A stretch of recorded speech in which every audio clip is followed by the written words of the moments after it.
Two dudes reviewing the news, pop culture, video games, movies, and shoes. Quincy and Justin with a nerdy forecast. So stay a while and welcome to the Ugly Mugs Podcast. Welcome to the Mugs Podcast. I'm your host, Quincy. And you're the host, Justin. Hopefully I sound a little bit better. We realized, kind of listening back and looking back, I was a little off. There was a bit of a mic thing. And so we played with the gain a little bit, and hopefully I'm a bit more clearer. A little bit more crisp. Because I feel like when it's at the end of my sentences, if I'm a little loud, it's like, it gets a little grainy. Yeah, I don't like that. No. So, let's go ahead and jump into the coffees. I tried a new K-Cup. Coffees? Are you going to put my K-Cup up there? Coffee? Kick your ass. There we go. And then switch over to that. Boop. All right. So I went great value. Went cheap because I figured why not. Yeah, and I mean, it smells more amazing than most of the coffees you've made lately. Yeah, except for the peppermint bark one. It smells good, but you said that one wasn't great. Yeah. Coffee. Yeah, the peppermint bark one's not that great. So this is the caramel. I don't know how you want to say this. Creme. It's got an accent mark over the E. It's a great value one, and it's actually really good. I tried it black, and I needed a little bit more than that. So I French vanilla creamer. I didn't want to dig in the back of the fridge for the caramel creamer. I was being lazy. The French vanilla was right there. Well, I mean, to be fair, you always put it at the front, so. You would think the other one would be at the front, though, because Lauren doesn't drink the French vanilla. She drinks the caramel. Oh. But I'm pretty happy with it. Okay. And as for me, I got me a Yogi Sweet Tangerine Positive Energy. Supports elevated mood and energy levels. I take that a little bit offensively, but at the same time, you're right. I honestly didn't read the supports elevated mood and energy levels part. I just saw positive energy, and I was like, well, he's not negative, but I want him to be positive. Yeah. Mac. We're with the title of this episode, I was like, it's a little salty because now we're getting all the games that we finally are going to be getting, but we're both broke. We're both in a bit of a slum, and we don't know if these games are going to be good at launch, and so I kind of named it what I named it just because it's the season to be salty. Yeah. And And we are getting into the season. I'm wearing another Christmas sweater. He's wearing that, and Ed and Eddie.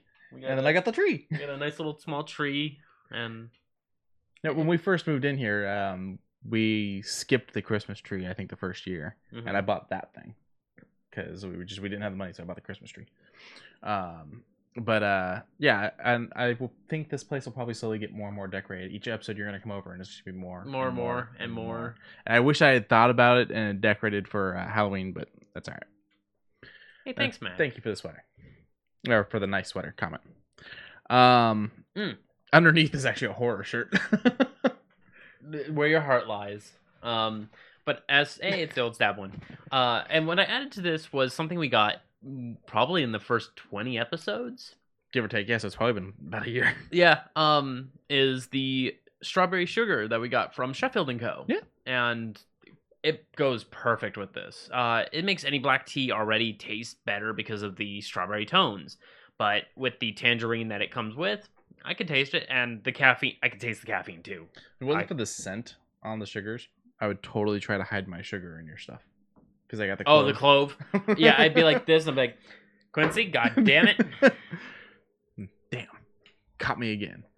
No, this is your second one from this company. What do you think of them so far? The other one was the tamarind or whatnot, right? Yeah. And that's a personal issue, not for the company. Right. And to be fair, I drank over half of that. It's just, it was a bit. I think you drank the whole thing, which I thought was hilarious because normally you drink about half of the tea. Yeah, I mean, well, you're down on this one. I might actually go down and grab something else. But I thought it was funny that the one you finished was the one that upset your stomach. Oh, that's right. Yeah, that's right. But I think it might have just been what I ate earlier that day. In short, I didn't mind that one either.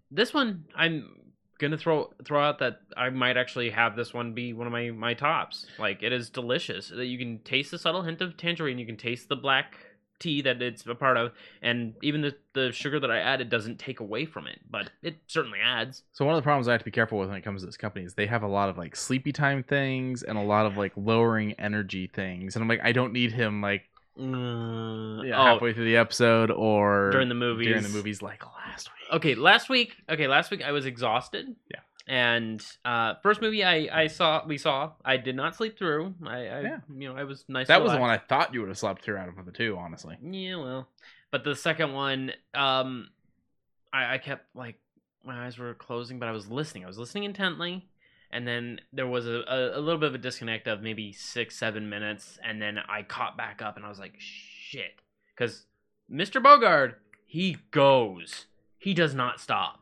So that kind of spoils out if you haven't listened to last week's episode of what we watched, which was Casablanca and The Maltese Falcon. First movie on that list was Casablanca. And if you follow our Instagram, there's a nice little image of me trying to figure out how to fit the entire thing on one of our little marquee that we have. Yeah.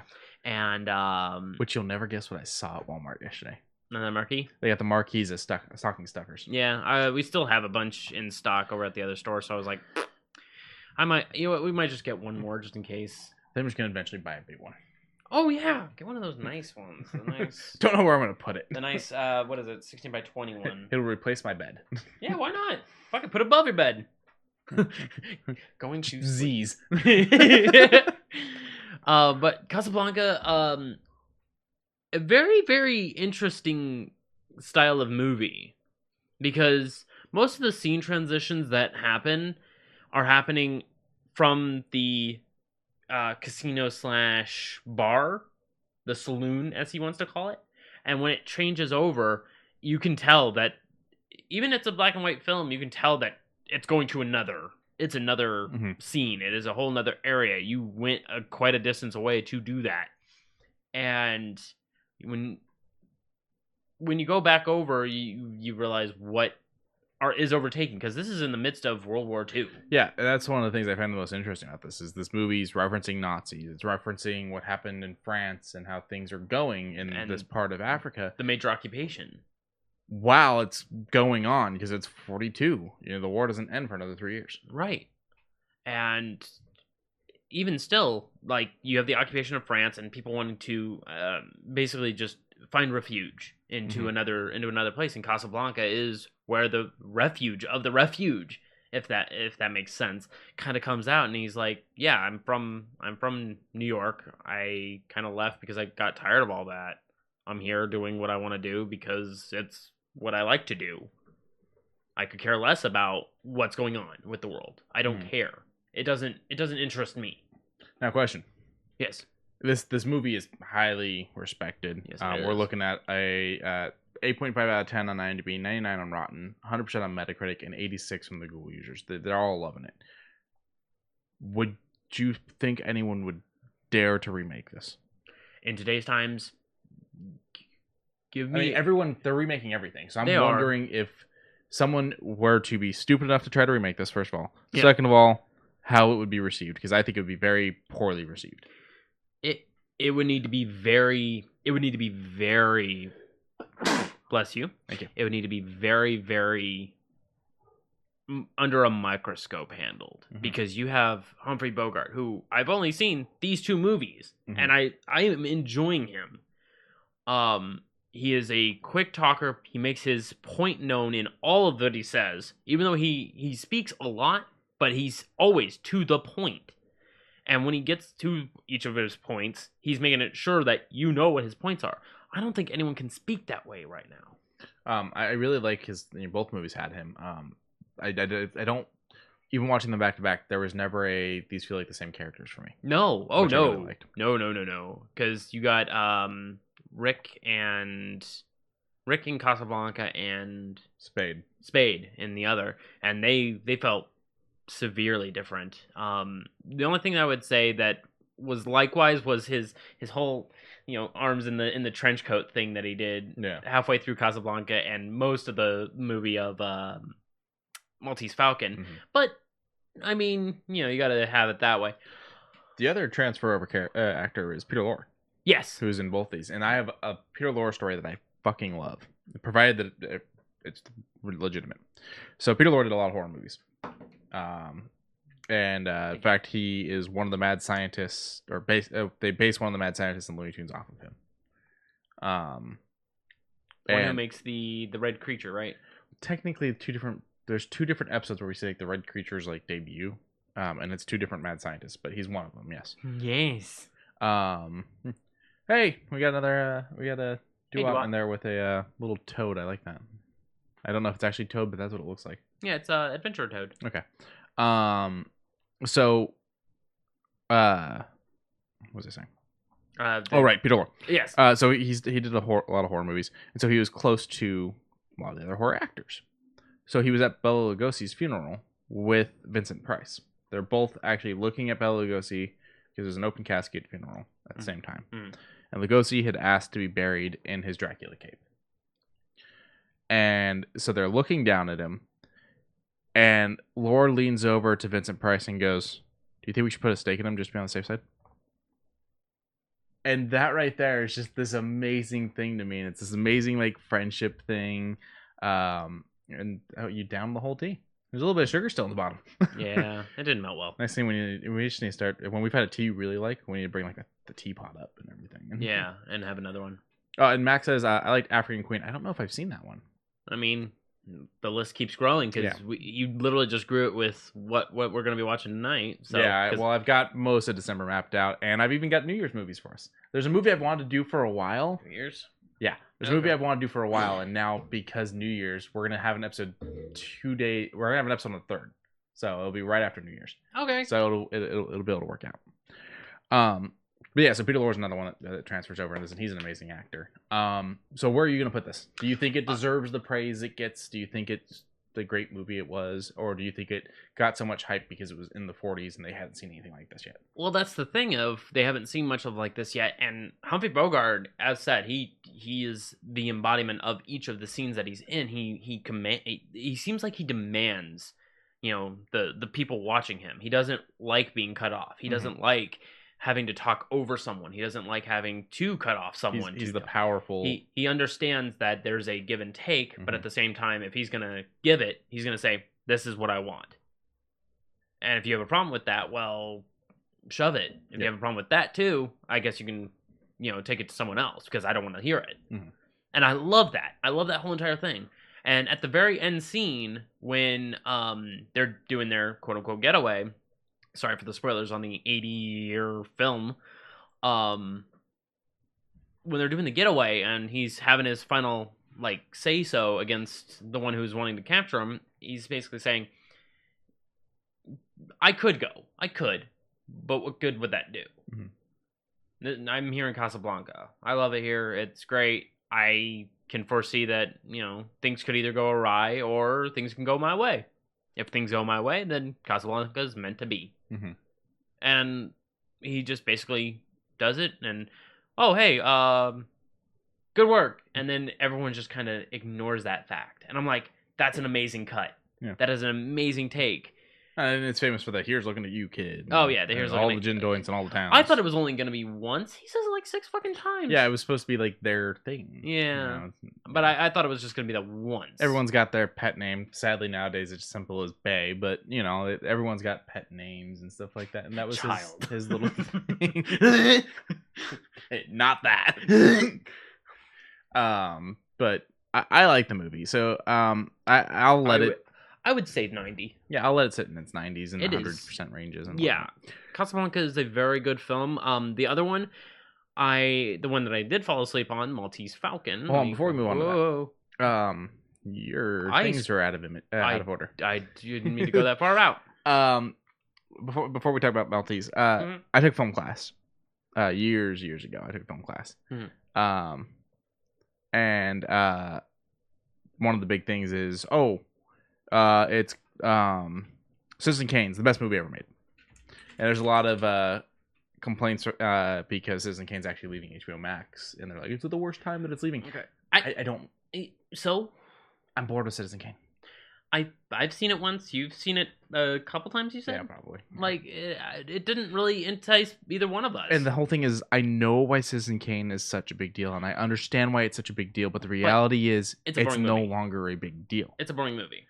Yeah, it because at the time, it was so awestruck and amazing, and money hadn't been spent on a movie like this, and the story means so much because it's about, you can have everything in the world, but you won't be happy if you don't have that one thing, yada, yada, yada.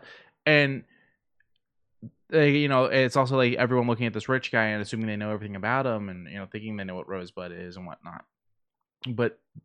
And so I understand why it's powerful, but the reality is it was only powerful in its time because it hadn't been done yet, and now it's been done plenty of times over, and it kind of makes you realize like there's plenty of things that do that. Why is it this one's so special? And so I think a lot of times when I hear about like the AFI's top 100 movies and stuff like that, and I look at all these things, Citizen Kane's almost always number one. Yeah, and I also don't understand it. It doesn't. What? Yeah, so I watched it in film school. I there's a lot I watched in film school. I watched 2001: Space Odyssey. And that one I liked. Yeah, that one I liked just because of the tension. With like half the people walked out on premiere night because there's gonna be the space movie, and they come in, they sit down, and there's monkeys beating the crap out of each other. Oh, because of the obelisk, right? Oh, so people walked out of the theater. If you go in considering all of that, and then you get what you're given, you might as well walk out on movies like Galaxy Quest and fuck it. I feel like Galaxy Quest at least told you what it was going to be. Yeah, you're right. But then again, Alan Rickman, come on. Yeah, sure. Come on. So my whole thing with bringing up Citizen Kane and AFI and whatnot. It sounds like Richie Rich. I mean, what, Citizen Kane? I mean, it could be an adaptation of like late Richie Rich. Yeah, I mean, I guess Richie Rich shows the whole money doesn't mean happiness, friends mean happiness thing, but Rosebud's not even a friend. I won't spoil it for you. Go and watch it. It's still something I would recommend watching. Yeah, I feel like I understand why it's important. I feel people should watch it, but to this day, it is considered like the best movie ever made, and I don't understand that. Right. I can see watching it the one time just so that way you can get it through. Get it through your noggin, because it is a storytell that actually embodies what is going on in that time. Yeah. And it even has some really entertaining and enduring scenes. Yeah, and Mac even says, I liked it, but not the best. Yeah. And that's kind of my whole thing. Is like, why is this considered the greatest movie ever made? I don't understand that. And I'm not going to be foolish and say a movie I love that I know is bad as the greatest movie. No, if I'm going to name something the greatest movie, it's got to hit on so many fucking notes. And it's got to hold up for all of time. And Casablanca would be one of my tops for that could hold up, because it seems to be that very outgoing movie of its time, and it even hit some notes of its time to basically say, hey, Nazis are bad. And then during the musical scene where they're both sides are singing their triumphant song, and you have one trying to get louder than the other, and then the Nazis are pretty much taking a step back, and they're like, oh right, the French are mostly taking over Casablanca. This is bad. We're outnumbered. Well, no, it's not the French that's taking over. It's the Nazis that are taking over, and France is just kind of like... Well, yeah, but the French are there. Yeah. Is what I'm saying. And so it's like, oh, okay. Some of them take their seats, and the other ones are, still trying, and then they realize, okay, well, shut it down. Yeah. We don't care. Shut it down. So... Mac also goes forward to say, remember the mindset at the time it was made. That helps you understand them better. And I try to do that. I do that with things like The Birds. I understand why The Birds is great. I love The Birds. But see, with Casablanca, it doesn't matter. I understood it just fine. Yeah. With Citizen Kane, I understand why they liked it at the time. But for people today to look at everything that we have now and still say that's the best movie ever made. Right. Even looking at it in those times, it just feels weird to me. I don't even know if you can say what the best movie ever made was, but I just feel like Citizen Kane's always been a weird one for me. Yeah, it is. It's one of those. We see that movie of 1940s, and then you go to the 1950s, and you say, "Oh, this movie was the best of the 1950s. Oh, this movie was the best of the 1960s." Yeah, you can give a best of a decade or something. That'd be great. But to say of all time is weird to me. Yeah, I mean, would you say Inception? I didn't understand the obsession with Inception. Okay, but I'm just saying people will throw that as the best of the 2000s. And people will probably throw it as one of the best movies ever made. Now, see, I like Mr. Nolan and what he writes. I enjoy what he produces. I like his hands-onness of his movie. Do.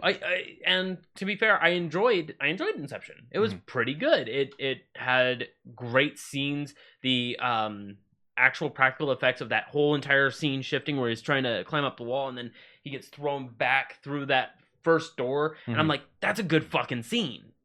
It's simple, but it showcases that even in a dream state, someone's not all there.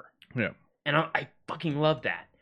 And then I'm just wondering how much longer we can go through with movies like that before we get to start just nominating for the animation awards. Oh, soon. Because the reality is half that movie is nothing but computer generated CG. It's art that someone drew. Not that it's not impressive. It's just that is animation. It's animation. Yeah, if things like Justice League, where 80% of that movie is CG, it's ugh. But see, Avatar was 2009. So yeah, Avatar sucks. I didn't mind it. It's Pocahontas. It's long. It's Pocahontas. It's boring. It was not something that needed to be completely CGI like that. And the new one's gonna suck too. There was no reason that movie needed. Wait for a synopsis. I've already seen set photos and going, this is already just so, because it's not even about telling a good story or making the best movie. It's this fucking ego stroke for Cameron now. Okay. Did you hear about his reaction when Endgame beat Avatar for the highest grossing movie? He said he was just going to re-release it in theaters and count that towards the number, and Avatar become the highest grossing again. Like, that's not how that fucking works, dude. That's not how that works. But at the same time, okay, even though he can have his little hissy fit, that's fine. Let him have his hissy fit. What I'm going to angle toward is when Avatar 2 comes out, let's say it does adequate. Let's say it does. Oh, it's going to make the fucking money the first one made. Okay, then. Even if it does, if it doesn't, sure. Then you're going to have something that wants to topple that at the same time. You're going to have something that wants to do well. You're going to have some new writers that are going to be writing something. No, it's still Cameron. No. I mean, for another movie. Oh, for another movie. For another movie to take it on. Mm-hmm. And then it's going to do it. And then you're going to hear Cameron go, okay, I need to write something better. And then you're going to have actual competition again. From what I understand, they gave him an entire room of writers, and he basically just rejected their scripts and said yes and no to different scripts and stuff like that. And yeah, until they got the movie he pictured, and now they've started filming it. And part of the filming is them having what's the girl from Titanic? Not girl, lady from Titanic. Beckinsale? Beckinsale. No. Is it Beckinsale? Blanchett? No, it's not Blanchett. I think it's Beckinsale. She they've got her swimming around in a big pool of just these orbs so that they can do CGI under. No, just look up Titanic. Yeah. So they can do these underwater scenes for Titanic. Not Titanic. God damn it. For Avatar 2. Winslet. Okay. I think it's her again. And Mac with Winslet safe. I think it's her again with being in Billy Zane was in it. He was I know. Yeah, I know. I hope you have a great time together. Yeah, I love Titanic. Titanic is probably one of my top 20. So it's a good movie. He's got her swimming around in this pool full of these orbs so that they can do CGI underwater scenes. And she's got all the dots on her face because she's gonna be a fully CGI'd character. This is what Avatar 2 is considering filmmaking. It's literally nothing. Nothing's real in it. It is all stage sets. I had a headache before. Now I have a worse headache. And yeah, we see it with the Marvel movies too. But at least some of the fucking rocks are real. Like Jesus. I like Billy Zane. Billy Zane's great. There's a scary movie that he plays like a Demon Knight. Huh? Demon Knight. It's a Tales from the Crypt film. Yeah. But he had off of all this, back to Maltese Falcon. Yeah, let's go. We went on a tangent of You went on a tangent. I went on a tangent. You went on a tangent. I kind of just backed you up. Citizen Kane versus good. But Maltese Falcon also got some really good numbers. So I'm confused on these release dates. I could have sworn Maltese came out afterwards, but it says 41, which is fine. But what I noticed about the other one is there was multiple release dates marked for it, where it was like some said 42, some said 43. I think it might be colorized, maybe. Because we had mentioned that it does get colorized, but I don't know that it got. I mean, 41 wouldn't be when it was colorized, so yeah. I don't know. No, then that says 31, so maybe 41 is the pre-code. Whatever.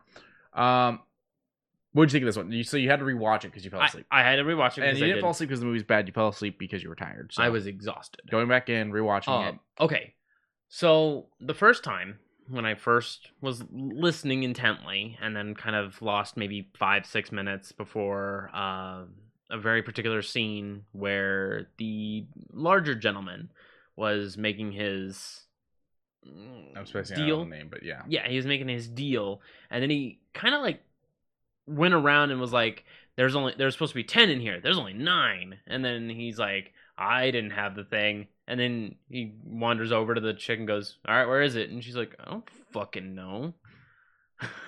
And he goes back over and says, you have it. And it's like, oh yeah, I do. Haha, it's a little game I play. I'm like, what an interesting time to hide money and be like, it's a game I play. Yeah.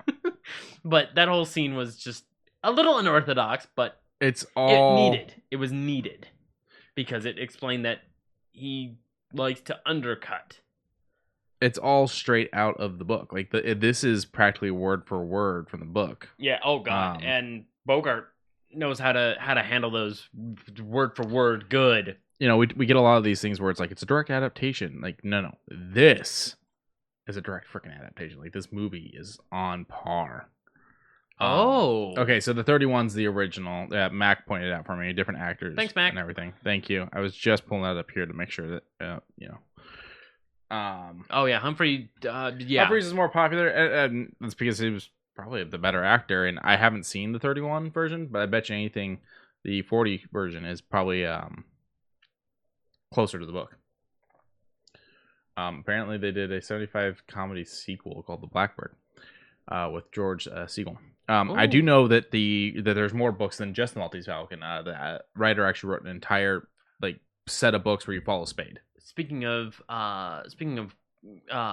thieves and whatnot, on Games with Gold, I need you to claim one of the games. You didn't claim it. The Raven? I thought I grabbed that. I'll go back and grab it. Yep. I would like to play that. Thank you. Okay. So going back out of this so that we can look at the reviews for the 41 version. For sure. Where are you putting it? Because I know you're going to do it as lower than Casablanca. Actually, because of certain scenes, I'm going to hold it at the same. Okay. It is going to stay at the 9. A 9 out of 10. It is great. If either one of these movies were on and I was just like, yo, let's go. I will sit there and listen to it while I'm doing like my Genshin dailies. Or actually, I did do Maltese Falcon real quick while I did my Genshin dailies. And it wrote me right in. A few of the scenes were very necessary but long, such as the money one I was telling you about. And I was like, I understand why they're there. It's just they could have condensed it a little bit, but of its time, I guess it's fine. They got to pad out for tension. I think the only thing they left out of the movie versus the book is when they're talking about the younger guy that Bogart keeps disarming. Not Peter Lorre's character, but the one that works for the big guy. Yeah. And they're talking about framing him. It gets to the point where he's ready to kill the big guy, and they have to like take him out and everything. And then during a commotion, he slips out of the building. Cops do end up catching him though, because I think he goes to them first to try to Wilmer, that was the character's name. He goes to the cops in the book to try to be like, they're gonna frame me, I didn't do it, type of thing. But no, this is like direct out of it. You were talking about that you liked the poster too. Yeah, the poster, it literally throws it all out there. Oh, that's not the right one. That's not the right one at all. So what I love is that the whole movie is about them trying to find the statue, the Maltese Falcon, because they want because it's supposed to be solid gold, just painted to look like it's black. Made out of lead or something. Yeah. There is the statue from this movie is in a museum, but there's a lot of debate whether or not it's the real one. And there's a couple versions of that statue out there that people all swear are different. They're all different. People swear they're from the movie, and they can't confirm which one's the real one. So much like the bird in the movie, the prop from the movie can't be confirmed what's the real one. Oh boy. Really but interesting. I mean, I the poster just immediately just bam, just gets it out, everything that you want to know. Who's in it? What's going on? And this is another one that title. This is another one that hits pretty big with the ratings. It was 8 out of 10 on 90B. I do believe it's 100% fresh, and then it is 99. I think it was 99. 98 on Metacritic. I'm pretty sure it's 100% fresh. Oh, I have to. Yeah, you messed it up. I think Google users put this one in the 80s as well. 100% fresh. You were right. Oh, 96 on Metacritic. That's where I was off. And then 84 for the Google users. I'm curious. This is probably critics, but I want to see real quick. What are the audience? What's it? 91. All right. I mean, I am never mad when an audience can kind of back it up, but I want to see a low review super quick. Just, oh my God, you can't even find one. At least not from the critics. Yeah, not from the critics. Well, because it's 100%. Yeah. So go ahead and hit the see all audience reviews, and then I think you can sort it on Rotten. I hope I can. Here we go. Honestly, what's all the fuss about? Everyone treats this movie like the Messiah. It has topped the AFI and critics list, yet I have not seen it in a list with the most effective insomnia treatments. Hey, hold on. Just because I fell asleep does not count that. Now, what I love is this review is only from back in October. Yeah, so it was a couple months ago. Then Peter Lorre is introduced, and the movie goes downhill. I'm ignoring this. I'm ignoring it. He takes issues with Peter Lorre. So, I listened to I don't have it. I listened to the Audible version of this, and the voice, like the guy that's reading it, does a perfect Peter Lorre impression. Oh, good. It reads the character as Peter Lorre. Wow, okay. It's amazing. I like the movie. Tonight's movies, though. We're starting the holidays. Sorry, everybody. So I had to pick your brain in for a few things and see what you hadn't seen. You surprised me with a few of them. And the Four Christmases and yeah. Oh, hey, Liquid. But there was one specific that you didn't see, and I am so happy you haven't seen it. Is it tonight's? Yeah, we're gonna do it tonight. Okay. So we're doing Mixed Nuts, which is a Steve Martin one. I haven't seen this one. Lauren loves this one though. And then the second one, the one that I'm like, holy crap, you haven't seen it. Trading Places. Dan Aykroyd, Eddie Murphy, and this is actually will make a joke in Coming to America. If you've seen Coming to America, I have. This will make a joke, and that makes sense because they're referencing Trading Places with it. Okay. So, from there, we're gonna move into the news. Let's go ahead and get a little bit out of the way because later on this week, something else is going to be pushing. But as of right now, this is available as of the 3rd of December, which is the day before my birthday. I am now 32. I don't like being 32. Real quick, Mac talking about the Maltese Falcony and the guy that reviewed it back in October. You're right. He's probably not looking at it in the eyes of a movie made in the 40s, and also this being what started all of the cliche things in a private eye story. Yeah. Those weren't cliche yet because this did it first. And then everyone else went, holy crap, that's amazing. We got to do that. Yeah. And that's when every private eye book, movie, television show had the trench coat. I mean, Dick Tracy. Yep, Dick Tracy. Dick Tracy is literally You Spade. can probably tie it back to Spade. Let me see what the dates are on that real quick. Oh, God. Because I'm sure it's probably pretty spot on. Okay, well, while you're doing that, so Game Pass from the 3rd has a lot of really nice things coming out this entire month. Like, they are giving us Christmas early. From the 3rd, they gave us Rage 2 for the Android. Control finally dropped for the console Android. Slime Rancher, I like it. It's a nice little screw-around game. Yes Your Grace, if you're into management, old-timey management. Haven, if you're wanting a very interesting love story that has a bit of open-endedness. I haven't really dug into it yet. Frogs, I know nothing about it. Doom Eternal for the PC, good. I'm always happy to see more Doom. And one that I might grab a little bit later, Valhalla. Valhalla?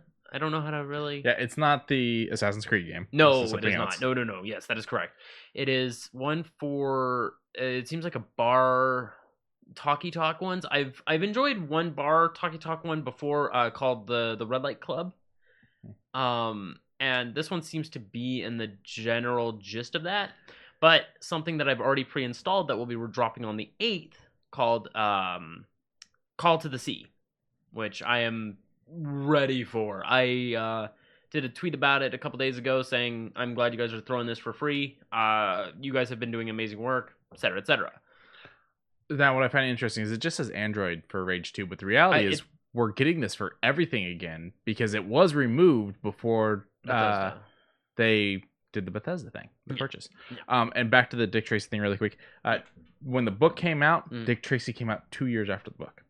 So, inspired by the book. Good. The best I can come up with. Good.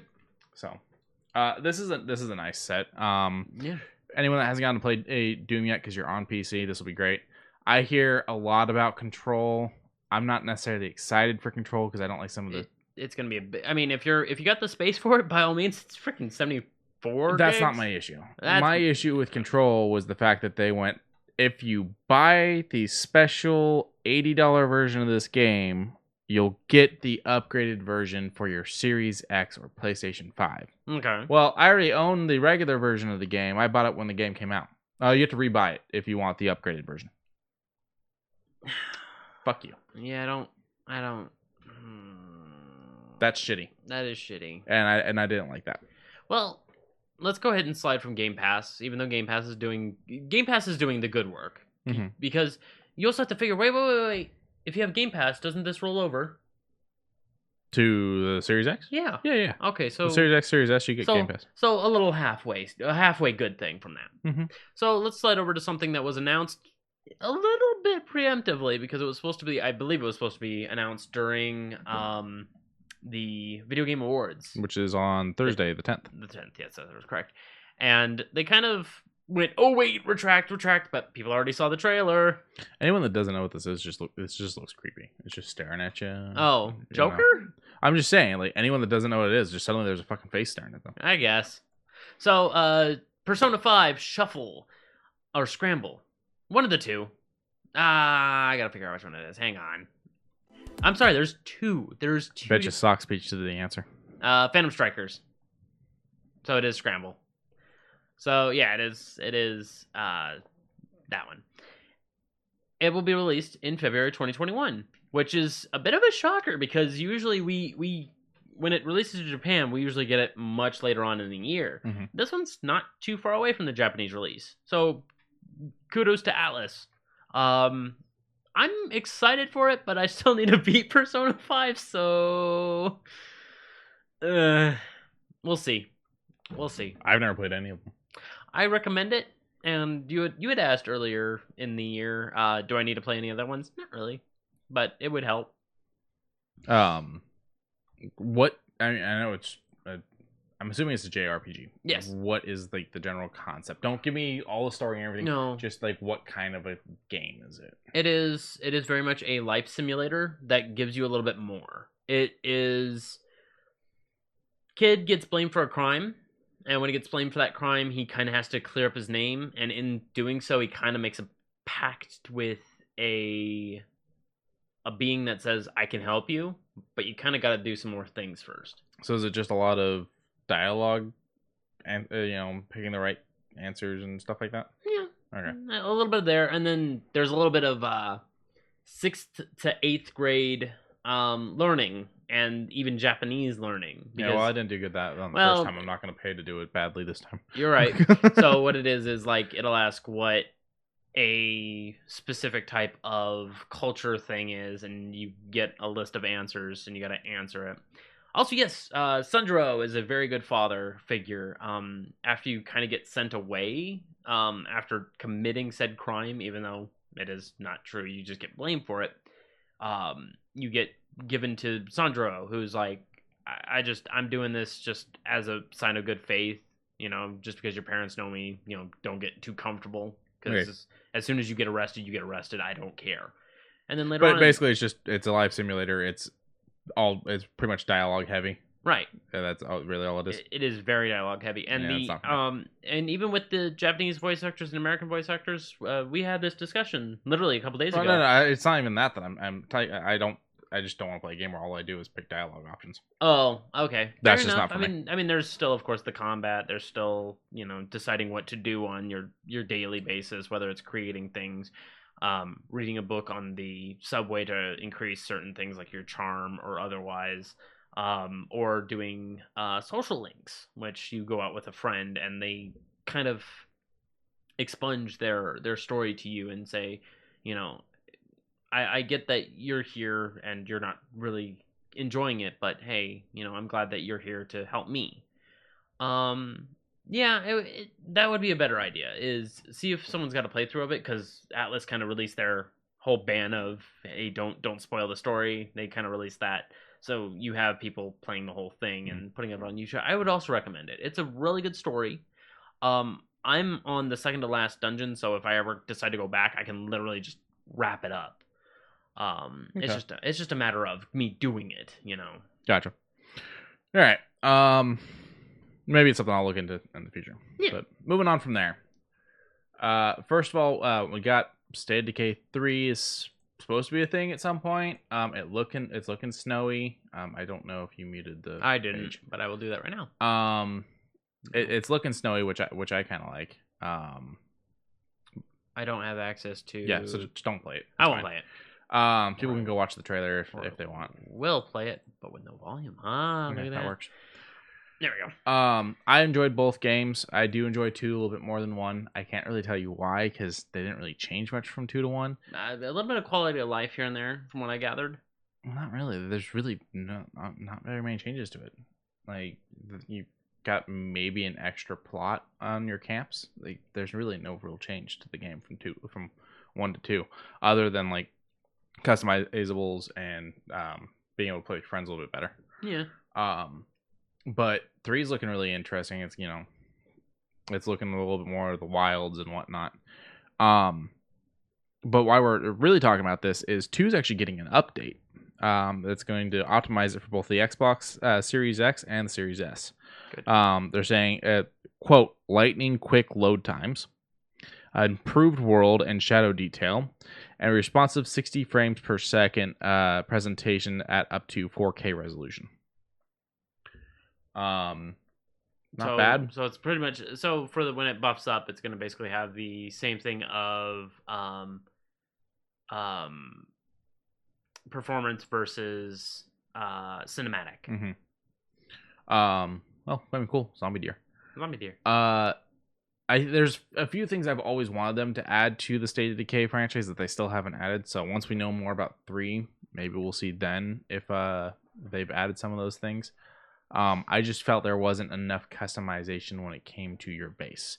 Everything it's you've got plots, and then you pick what's going in that plot, and that's it. Yeah. And reality is, when I get one of the big bases, I want to be able to build shit wherever I want. So, but if you've got Game Pass, you get the Juggernaut Edition. So if you've got the new console and you got Game Pass, you're getting a pretty awesome uprender, or not really uprender. It's pretty much an uprender. Yeah, it's an uprender coming towards you. So check out that if you've got the new console. Oop. If you can find the new console. Shit. They're still fucking sold out until the end, and I don't like that. I've entered eight different giveaways. 1 that ends tonight, 2 that end tomorrow. I'm just hoping. A couple have shown up on Amazon, but it's only been like 1 or 2. Yeah, and that's not even scalpers. No. That's just they found one and that they could sell. Oh, hey, we got one in the back. Pretty much. Good. I'm trying to switch. There we go. So, Call of Duty Cold War. I don't have it. You don't have it. I stopped playing Call of Duty a while ago. I wouldn't mind it just because I enjoy Treyarch's storytelling and zombies.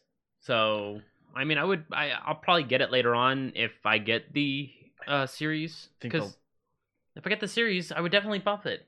I would. Think the last thing I bought Call of Duty was Black Ops 2. Yeah, Black Ops 2 had a good story too. It's been a long time. Black Ops 3 had a bad story though. Oh no, I did buy Black Ops 3. Sorry, I bought Black Ops 3 and I didn't like it. Yeah, Black Ops 3 was a bit of a string. I didn't like all the futuristic crap. Yeah, but I did like the control scheme felt real good just because it was like It felt the same. Running on walls. Oh yeah, I don't need that from a Call of Duty game. You're right. It did better in Titanfall. I haven't played Titanfall. I have it. I just haven't played it. I recommend it. It's actually really. I have both through the EA Play. So. The first one's a little slow going, but it does it well. Second one's super nice. Mm-hmm. They you can tell what they changed from the first to second. And now they're not doing anymore. Yeah. Now they're working on Apex. But which is a real piss off.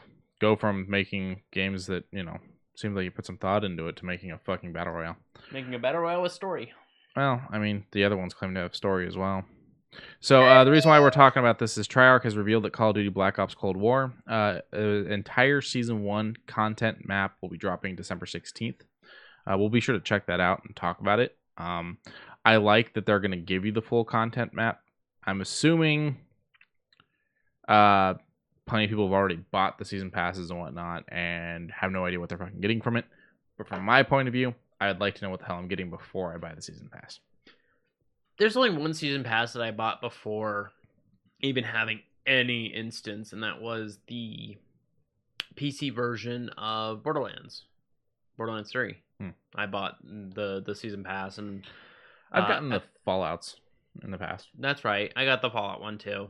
The Fallout 3 one. I bought that one when they were like bundled and when it releases, because before then it wasn't even called the season pass. No, they didn't used to do season passes back then. They would eventually do a Game of the Year edition or expansion pack. Yeah, like they were saying, hey, when this releases, you get it. And I think at the time that I got it, it just was Broken Steel and The Pit.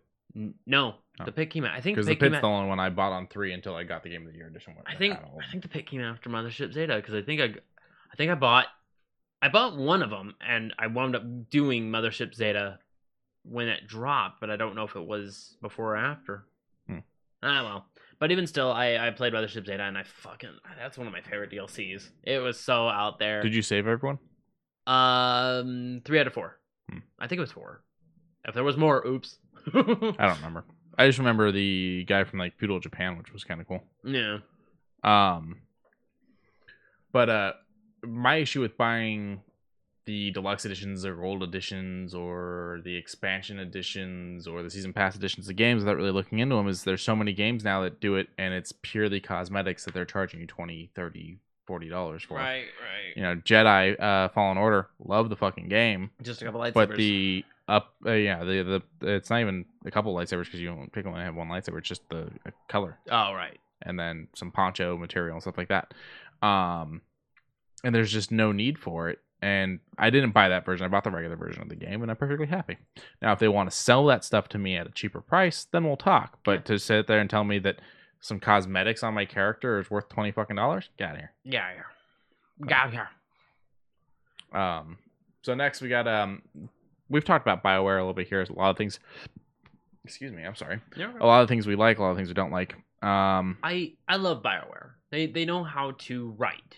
It's just they don't know how to write when they're under pressure. Well, I feel like that may have led to this. Okay. The being under pressure, and I'm under worried about what it's going to lead to in the future. So the leads, Casey Hudson and Mark Dara, are leaving the company.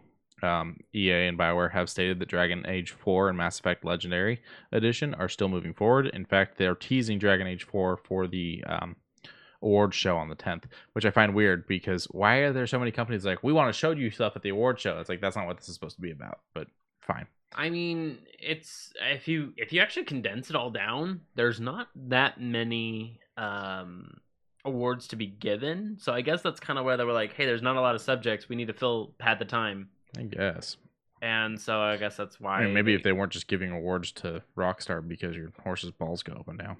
Well, good news, they weren't even nominated this year. Well, that's because they didn't release anything. That's right. So don't get all pissy. And they're not going to for a while. In fact, they just confirmed not too long ago that they're not going to do any freaking DLCs for the single player. They're just going to keep doing more crap for the online. That's right. Go ahead. I'll talk about this. So I got a Switch. This one in particular. It is the Fortnite one, and it showcases the Wildcat bundle with 2,000 V-Bucks. Game comes already pre-installed. And I was like, okay, sure. It was the only Switch they had. It was the only Switch they had at that time, and I was like, I had to bend in. I had to break away because, you know, I needed something for my vacation. I've been on vacation the past week. And so I cut it. I like the little etches that are on both the front and the back, and the controllers, the Joy-Cons themselves. But I have not been playing Fortnite. I haven't even touched the Fortnite. I haven't even touched the code that came with it because I've been playing Animal Crossing. If you have popped in at all for any way, shape, or form on the Twitch stream earlier this week, I thought I streamed for about 3 and some change hours. No, I streamed for 7 whole hours Animal Crossing, and I kept playing maybe 2 to 3 hours after stopping the stream. How many turnips did you get? I had, I think, a maximum of 14 people. You know, a little bit. No, turnips, not turnouts. Oh, I thought you said turnouts. I'm sorry. No, turnips.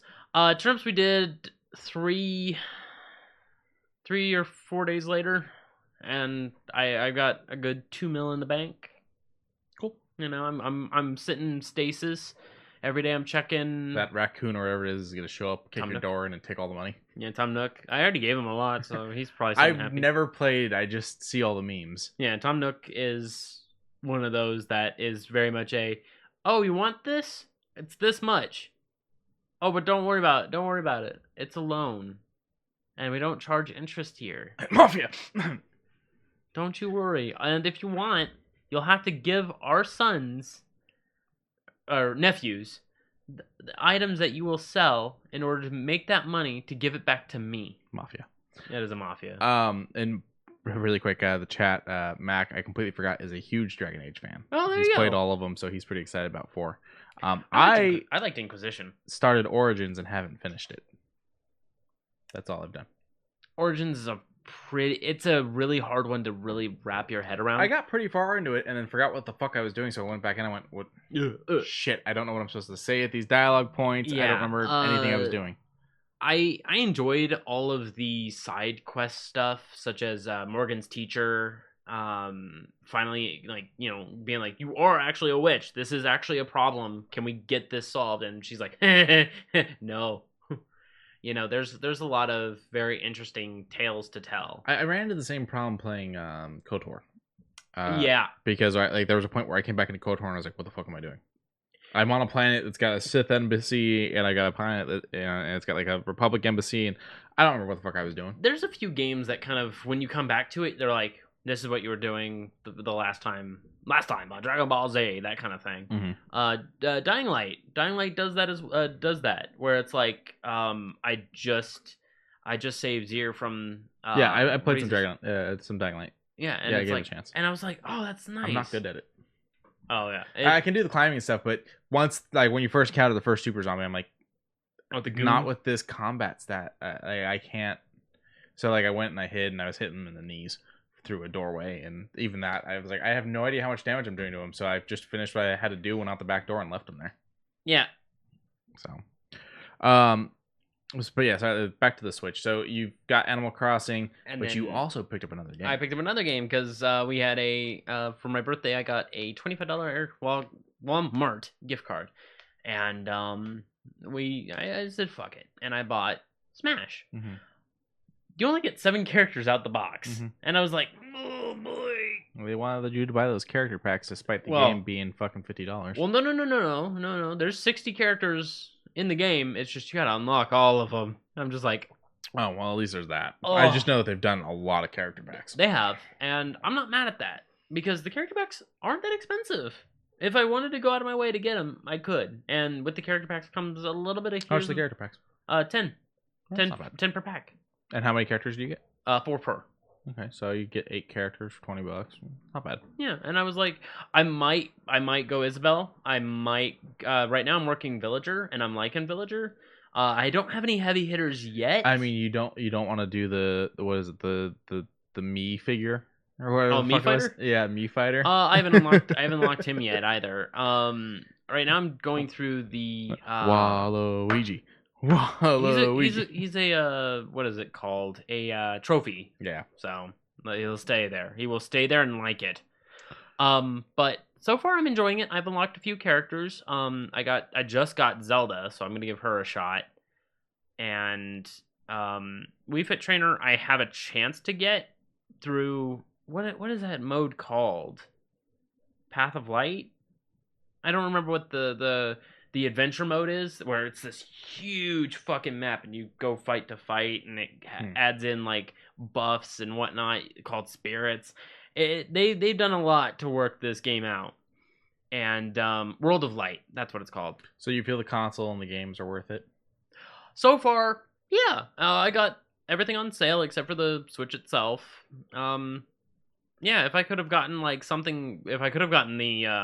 Mario Kart 8 with it, I probably would have liked it a little bit more. But say la vie. But that's the risk with every new console is it's like, I'm getting this thing and have nothing to do on it. Although you were telling me that they gave you a bunch of NES and Super NES games, right? Yes. Through the membership. Right. So that's nice. That is very nice. And as soon as I looked at it, I was like, okay, cool. And I was like, let's see what's a part of it. And I popped up the NES one, and I was like, oh, it's not like 4 or 5 games. No, they give you like 30 games on each one. How many months do they give you with the purchase of the console? None. Oh shit. Okay. Yeah, but then again, $20 for a year. $20 for a year is really good. It far beats any other games. And there's a rumor around the online thing. Yeah, there's a rumor around the rumor mill that both the NES and the SNES got a bit of an update. And with that update, nothing was added, and they were like, well, what's going on? People are actually starting to really think about that it might be the N64 might be coming over. And I would like to have N64 slide over. Because, I mean, I'm loving this console so far. Mm-hmm. I have no complaints except for charging up the Joy-Cons so far. But do they die quick? Or did you just use it a really long time? I used it a really long time, but it doesn't exactly tell me how much battery they have. Gotcha. I'm sure there's a thing that, like a battery pack thing you can connect them to that extends their battery life. I wish this was. This is not. It is just a control. It is a piece of plastic that the light on the Joy-Cons shines through that little tiny slit, which I'm like, that's cute, but that doesn't tell me anything. If it was like battery power, and it was able to show me through that, I'd be like super keen. The console doesn't have like a thing where you press a button and it pops up like your only if I plug it into the handheld.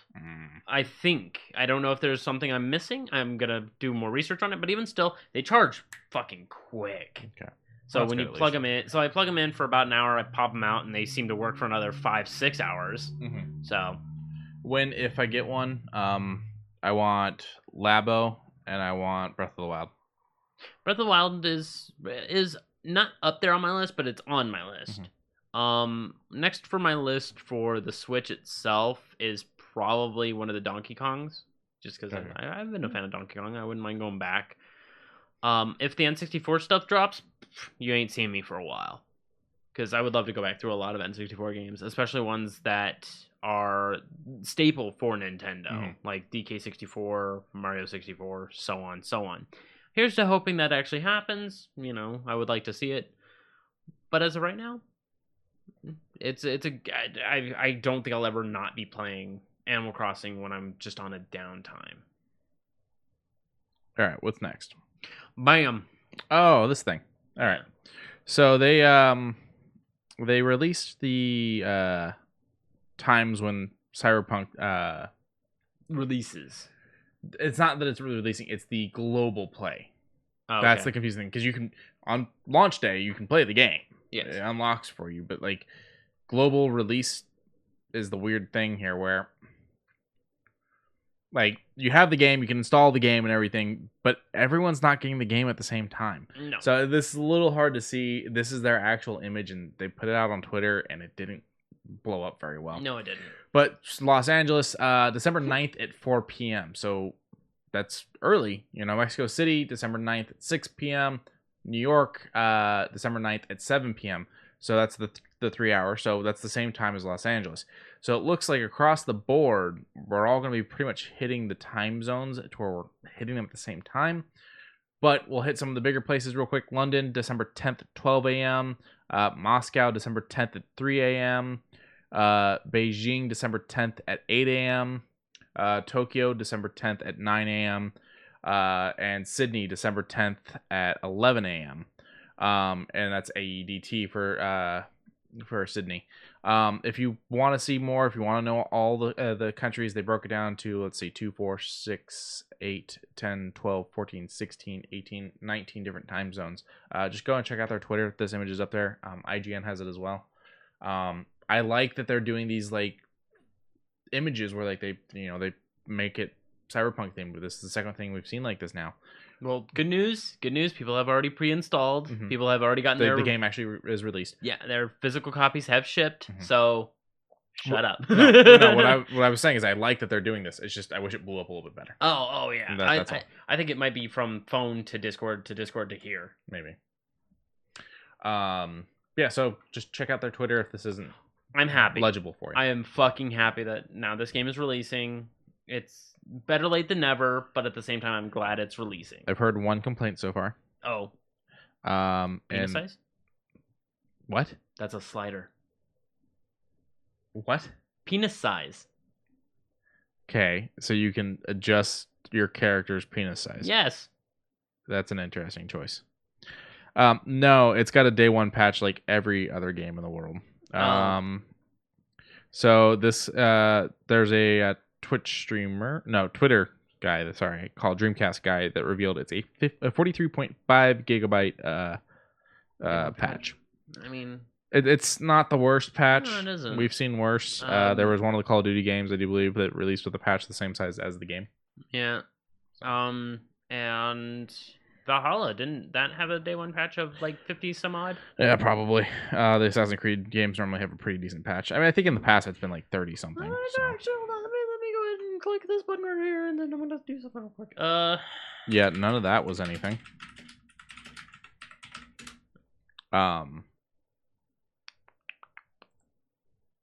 10 biggest day one patches. Yeah, let's just take a quick peek. Oh, okay. Yeah, this is out of date. This is way out of date. Well, it's a normal thing. It is a normal thing. There's big patches. Yeah. There's crappy patches. Yeah. But so make sure you have that extra, 42 available. Okay, Division 2 had a 90 gigabyte day one patch for physical edition. I didn't buy physical, so I didn't experience it. Oh, that's right. And Fallout 76 had one too. Yeah, but I mean, you expect it with games. And with Fallout 76, my console was auto updating all that shit and everything. I never even bothered with it. Right. All right. Because to be fair, I also had the beta, so I was already pre-installed and playing before the patch even came through. Right. So for me, it didn't feel like a day one patch. PAX. They're making plans. Good. So we pretty much didn't have PAX news over this last year, as most of the conventions had to be shut down. People just kind of did. I think we just had PAX West, and then that's when the. We should have had PAX East first. We did have PAX East. That PAX East would have come out before West if they're following the same schedule.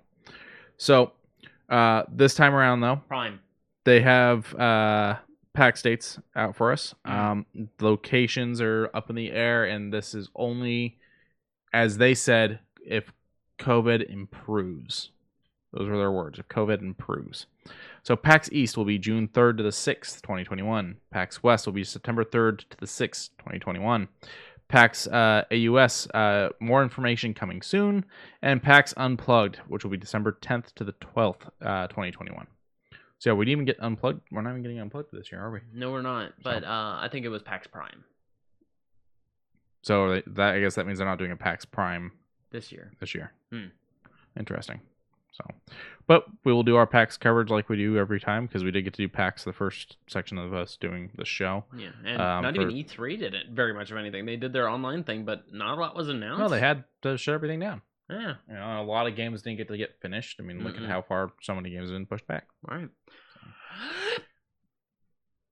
But up, shoe news. Oh my god, these look pretty. I love them. Yeah, they're nice. What I'm talking about is Puma and Nintendo Entertainment System. It looks just like a regular NES. There's no mincing words. It has power on one side, reset on the other. It's got a little tiny I'll call it a dangle of a NES controller. It looks. The only downside it is with those things, I'm never gonna wear my shoes with those things connected. Yeah, those are coming off. Yeah, because I'm gonna feel something smack me in the foot with each step. I'm like, what the fuck is that? And I realize it's the thing hanging off my shoe. And then on the tongue, it has the Super Mario Brothers, where he's got the Fire Flower cover. What would have really made me happy is if it was Super Mario Brothers on one and Duck Hunt on the other. Are you sure it's not Duck Hunt further down? No, it's just Super Mario. Damn, Brothers. I was gonna say that'd be pretty cool. But the insole is the lava from the boss battles, because I'm pretty sure that's the bridge you're supposed to fight Bowser on. Yep. Now, actually, the downside about these is they're sold out. They're sold out. They were $90. That's not bad. And they did they did afterpay, which means it broke down to 4 payments of like 23 something bi-weekly payments. So keep an eye out. They may redo them. And people are gonna be selling them online, right? But Puma's got a whole set of Mario gear. They got hoodies, t-shirts, hats, fanny packs, shorts, all kinds of shit. Sweats as well. Ooh. Yeah, some of the prices are rough, that's kind of cool. You get to swap it out with things that are on there. Oh, that's super neat. Yeah. I mean, $75 for a sweatshirt though, Yeah, all because it's backed by Nintendo. which is also sold out. Oh, is it really? Yeah, Oh shit. and people went for it. I Yeah. can't believe people paid that much for shirts and stuff. But all right. All right. Next one. Going back over to Animal Crossing, they back in the old days they had Darumas, and with Darumas kind of buffed up a bit, and I guess Really quick, we're being asked how much the shoes were. They were 90. 90. But they sold out. Yes. Darumas are. I don't rightly know what their history is, but I know that they are very much a cultural inheritance type of thing, and with them came ASICS. I don't know how to ASICS shoes. I don't know how to ASICS. I think it's ASICS. Yeah, I think it's A6. But even still, they have shoes that are based off of Darumas. And for anyone that's listening to this going, I don't know what that is. They're these little nesting eggs. Yeah, they're like little figures with a face. You've seen them. They got like big eyes, and they're really pretty pissed off looking. Yeah.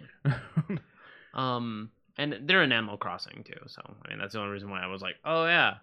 And they look good. I don't have any problem with them. No, good looking shoe. One of them's red, the other's like that teal. Yeah, teal. There you go. I was Teal gonna say aqua. greenish blue. And Teal aqua. yeah, these run about 120, and they're supposed to release on Thursday, December 10th. You can get them from their website when they launch.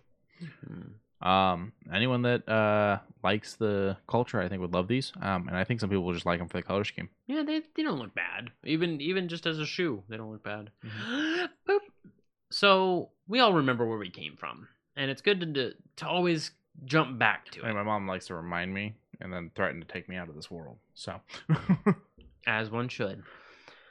So with these, they are the Nike Air Presto Origins. So when the Presto was made, they had, I guess, a bunch of ads or commercials. With those little characters on the different shoes and stuff like that. Correct. And with that, I mean, it kind of embosses the entire shoe, and it looks super nice. Yeah. They gave a square to each thing. It runs the whole shoe. I think the only thing I don't like is this weird stretchy. Oh, what holds the shoe? Yeah, closed? like the lace thing that they got going on here. Did anyone, if any of you ever had the Harry Potter Prisoner of Azkaban toy, and it was like this piece, it was like this plastic thing that was shaped like wood, and then it had the spider that you could press the button on his back and the shoes would clamp shut. And what they did is they gave like this stretchy web that could stretch over it. That's what that looks like. And I feel like that's probably what it feels like. Maybe. That's the only part of the shoe I don't like. And Max says Punky Brewster. There's a couple shoes on here now that remind him of Punky Brewster's shoes. Yeah, a little bit. I mean, I like them. They look nice. The type of fabric that they used for this entire set just doesn't look bad. The plastic, it's a little throwaway, but I'll take it. Okay. So for 130, I might take a step back and think about it. But these are 130, and when are they releasing? December 17th. So, I mean, the shoe collectors are gonna love them. Oh yeah, because they love the classic styles. So yeah, you can't be mad at that. With the next one, boom. We talked about a similar version of these earlier called the Have a Nike Day or Have a Nice Day. Well, that's what these ones are called too. Yes. It's just these ones are a different style, I believe. These are the Air Force Ones, and they are glow in the freaking dark. What sucks is these images that we have here no one did a blacklight. No one did a blacklight or even a holographic lens where you hold it up to the light and then you shut off all the lights. Okay, now you're just getting fancy. Just use a blacklight. Yeah, I guess. I mean, even still, I would. But when you get the idea, they're gonna glow. You know what they look like. Yeah, they're that pale green. Yeah, the neon green. Yeah. So even if you're not wearing it out in the day, it'll still have that powerful color. And even if you get the white, which Quincey already has a problem with, they show dirt. They show dirt, but the bottom of them are that glow green. So with your steps during the nighttime, they'll glow. Yeah. People will see you. Yeah.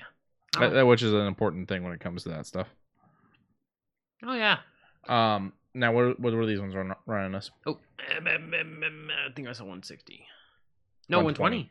And their release date right now is just 2021. 2021, but then again, if it's anything like the earlier set, they're gonna be quick. They'll sell out before you know it. Oh yeah, and God, I mean, they don't look bad. They look great. Even with this, like, you can see that little happy face. You can see that it's just a screen. But if you're looking at it and you don't know that it's glow in the dark, people will still buy it because of its color scheme. You kind of know what's glow in the dark just looking at it, though. Yeah, like, it's that color. It's the color that's needed for glow in the dark without anything special. Can I drop your any minute? What? I'm gonna punch him and lose a partner on this, so I'm gonna put an application out for it now. That's fine. We know that some of these weren't pop culture, but they were interesting and they were weird. As always, we like to thank Sneaker News for having the images and having the information on these. And Puma's website. Well, I'm not going to thank Puma because we just helped them sell shoes. What shoes? They're sold down. But well, they're probably... You get my point. Yeah, I do. They'll probably get some more in. Yeah. You want to go with this or you want to... Yeah, no, we'll start with this. Okay. So, there was a relatively big announcement. So, we talked that Wonder Woman's going to release on Christmas Day and release in theaters. It's just going to release on HBO Max. And then we got confused and fumbled over ourselves with Godzilla vs. Kong. Or Kong, Godzilla vs. Kong. Well, now Warner Brothers is fully turned into the skid, and all their movies that are planned for 2021, I'm assuming provided that they're actually able to finish the films, will be releasing on HBO Max and in theaters. And so what they're talking about doing is it'll be on Max for about a month while it's also in theaters, and then it comes off of Max, finishes its theater run, and then they start looking into digital and disc releases and whatnot. AMC, of course, has immediately had a problem with this. It immediately started trying to talk to Warner Brothers' CEO to try and tell them not to do this. Closing down? They are. They're practically, like, they're going out of business, and this is the same one that said we're never going to show Universal movies again because they released Trolls on their streaming service while our theaters were closed. So I've got the list for you guys, though. So these are the dates that they are currently planning on doing these at. The Little Things, January 29th. Tom and Jerry, March 5th, which I don't know if you've seen. It's Tom and Jerry, but it's like they did like Space Jam or... The live action style with... Yeah, the characters are the regular animated characters, and they look good, but they're in the real world with, real actors and whatnot. The other thing I was going to say was... Now you fucked me up. Looney Tunes? Back in action? No, I wasn't going to say back in... I said Space Jam, and I was going to move on to another one. I don't know what it was. Space Jam... No. Yeah, the new one. No, you fucked me up. I lost it. Thanks. The next one is The Many Saints of Newark, March 12th. Revenants, April 16th. Here you go. Godzilla vs. Kong, May 21st. The Conjuring, The Devil Made Me Do It, June 4th. What an interesting title. Yeah, and I honestly, I feel like the Conjuring universe is getting a little too big. That's fine. In the Heights, June 18th. Space Jam, A New Legacy, July 16th. Suicide Squad, August 6th. Dune, October 1st. King Richard, November 19th. Matrix 4, December 22nd. And Cry Mako, Meligant. I think that's what that says, Meligant. Those Who Wish Me Dead, Mortal Kombat, and Judas and the Black Mesa are all still TBD. TBD. I'm assuming. What? Malignant. Malignant? And also to be determined. Yeah, I know what TBD means. Do you? Fuck off. Yes, I do. Those I'm assuming just aren't finished yet. I know for a fact Mortal Kombat's not finished yet because they wrapped casting way late for everyone. So I'm assuming that's one of those ones if they can actually get out the film because of the virus and whatnot. Yeah. Those will then get their dates. Which I mean, I'm glad that all of this is going to their streaming service because I mean that's already kind of going to the streaming. It's a short period. Yeah, even still, it's giving us options. It's making us not have to choose. Like say, hey, you want to watch this? You have to go over here. No, it's saying you get to choose. Well, I mean, you only get to watch them on HBO Max. Yeah. But Max or in theater. Yeah. I don't know what AMC wants these companies to do. Well, we're not making money, so shut your fucking doors. Like that's not fair to. I mean, don't get me wrong. I'm pissed off at Warner Brothers for other shit, but to sit there and tell these movie studios like don't release movies because we're closed. That's not really fair. Like, no. If your water main busted and you had to shut the building, would you tell them not to release a movie because of that? Like, yeah, it's a bigger situation than that, but in reality, that's what it comes down to. You're closed, and they can't put the service through you, so you're pissed off. I mean, technically AMC's not closed. They're choosing to stay open where they can, but they're definitely decreased severely due to everything. I think, Regal did the right thing by choosing to shut down for the rest of the year. It sucks, but... Right. And that's it on this. So we can move on from here. I'm surprised they have a date for Matrix 4 is all. Are you ready for the jump scare of the century? I don't know why you zoomed in so much on him. Believe it or not, that's the picture. This is the high quality photo. You zoomed in. No. Look. Yes, see, you zoomed in. But no, this is the full definition of it. I know, but you zoomed in. So it's Hawkeye has officially started filming in New York. Marvel's Hawkeye. It's going to be one of the Disney Plus shows. But with this, we've got a list of characters that we know are going to be in it. So we're getting Hawkeye, of course. Good. I said hope so. But next we're getting Kate Bishop, who is the next Hawkeye. A lot of people are thinking that's his daughter, but they're wrong. Wait a minute, his daughter's not named Kate. And that's coming from the fact that we saw him teaching her how to shoot in Infinity War. Or no, beginning of Endgame when they did the flashback type of thing. And he called her Hawkeye. But no, we're getting Kate Bishop, who's supposed to be the next Hawkeye. I'm assuming that's going to be the beginning of Clint stepping down. Sock says you just zoomed in to show skin textures. Yeah. Then we're getting Eleanor Bishop, Kate's mom. She's also in the comics. We're getting Jack. You want to help me with that one? Go for it. Jack. Oh. Yeah, see? Duquessin? Duquessin. Duquessin? I think it's Duquessin. Duquessin. He's known as Swordsman, which I think will play nicely into the fact that we did see a lot of sword play from Hawkeye that we had previously not seen when we saw him in Endgame. And if anyone's saying I'm giving Endgame spoilers, you've had your time. Yeah, the bad guy is going to be the clown, not the clown from Spawn. Different clown. Kazi, the clown.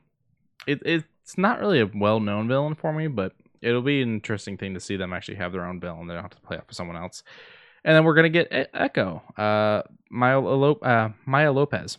Echo I've heard a little bit about, and I think this will be pretty interesting to see what they do with this. I mean, I'm always down for more villains and all that, but something that we didn't talk about last week because I'm not done. Oh. And then we're getting William Lopez, Maya's father. It's a whole big thing that they're building here within the Hawkeye thing, and it's nice to finally have him outside of the Avengers. Yeah. So, what did we not talk about last week? Daredevil's now out and about. I mean, there's nothing to say about it. Disney hasn't said they're doing anything. It's just legally they can now. Yes. So, yeah, the hold on that has ended. The problem is they sat so long before they canceled Jessica and Luke, and I think on purpose. They waited until the actual following year. Because it took a couple months before they canceled Jessica, Luke, and Punisher. That while Daredevil is up for grabs again by Disney, they still can't touch the other ones for a couple more months. Yeah. But I'm glad that they could do something if they decide to. If they choose to. Which I think would be a great lean-in to go for another Defenders as soon as it opens back up. Just so that way we can get everyone back out there. The real question is, do they let it stay as dark as it was and just put it on Hulu? Or do they want it on Disney Plus and dial it back and piss everyone off? Or they just put it out on Disney Plus and keep it as dark. No, they're not going to. They've already said that I don't know why I have to keep explaining this to everyone. There is a fucking limit to the rating on Disney Plus. Logan will never hit Disney Plus. It's an R-rated movie. They're not at all. They are sticking to a certain rating that they will not go past. Interesting. Disney Plus is a family app. Okay. So no R-rated movies, nothing like that. If they want it to be like it was on Netflix, it has to go to Hulu. Or they have to strike a deal with Prime or someone, which they're not going to do because they own controlling rights in Hulu. And then it'll probably go to Hulu. But they could choose to make it softer and put it on Disney Plus. They aren't doing that. There's no way they do that with.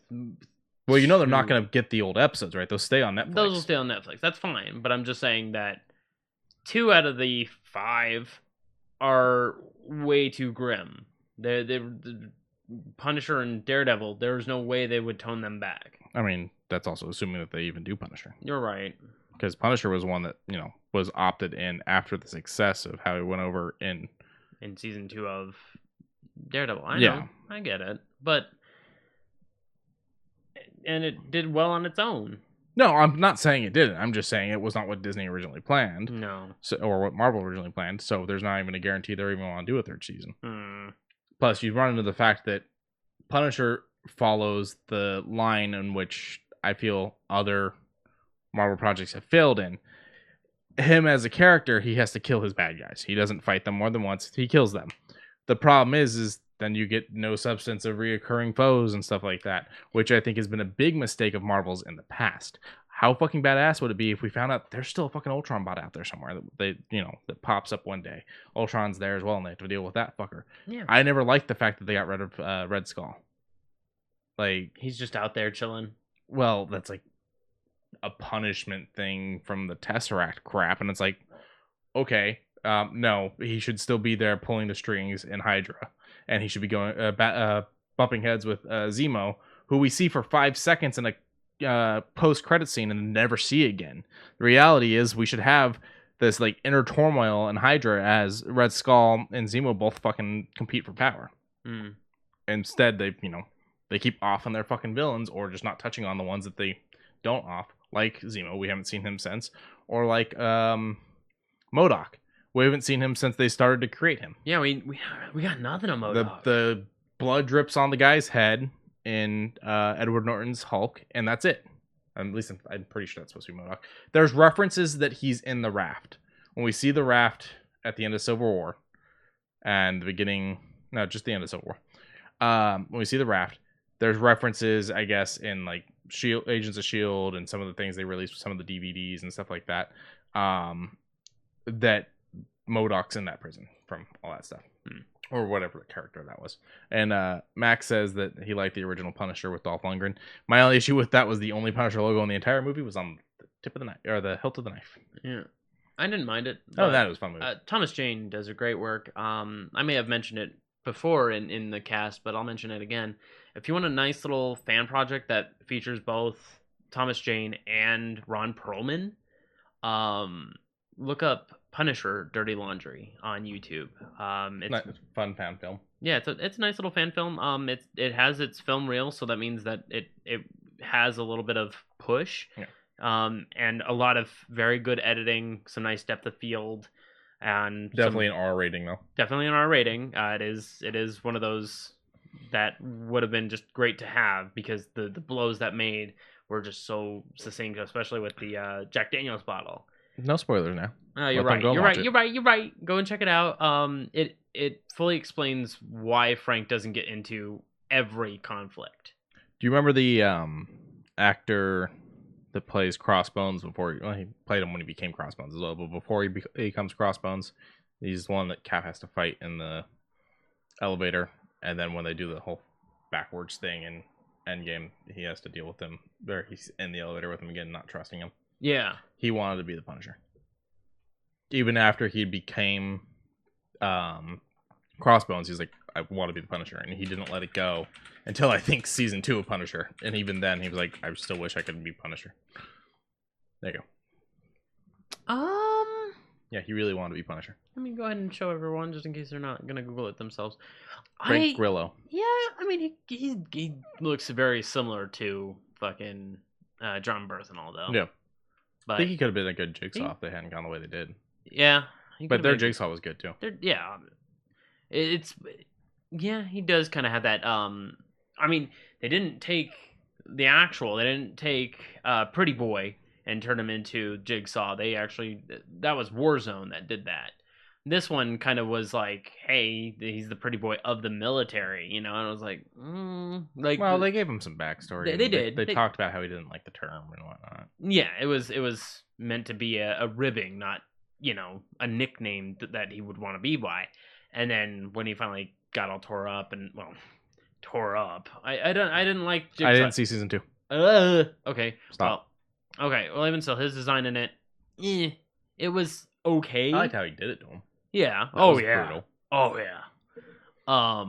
Yeah, I think this guy would be good, but Berthenol was great, and Yes. Berthenol I think wants to come back if Disney decides to once they have the rights to. Yeah, here's to hoping.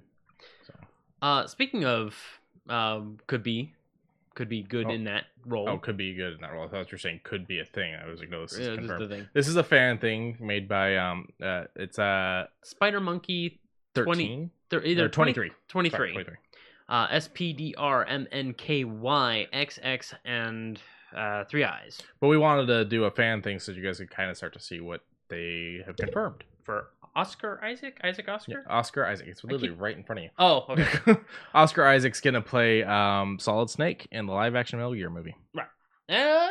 I'm here for it. Well, you're the Metal Gear fan, so I mean that. But I don't have an opinion on this. Kojima's not going to be a part of it.